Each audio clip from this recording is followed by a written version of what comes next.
मैं नागपुर का महापौर भी था और भारतीय जनता युवा मोर्चा का नागपुर जिले का अध्यक्ष भी था। और उस समय एक राष्ट्रीय अभ्यास वर्ग नागपुर में लेने का तय हुआ।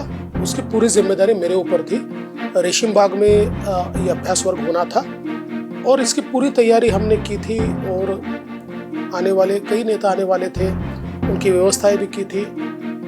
रेशीम बाग में भी रहने की व्यवस्था की थी और बाकी बाहर रेस्ट हाउसेस में भी व्यवस्थाएं की थी।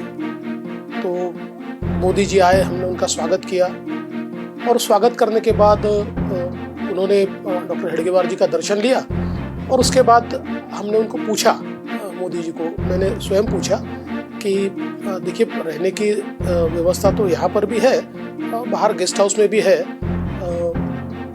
मैं ऐसा मानता था क्योंकि उस समय जितने नेता आए थे वो सारे बाहर गेस्ट हाउस में रहने को चले गए थे, तो इसलिए मैंने पूछा था। तो मोदी जी ने अपने अंदाज में कहा हम तो भाई यही रहेंगे।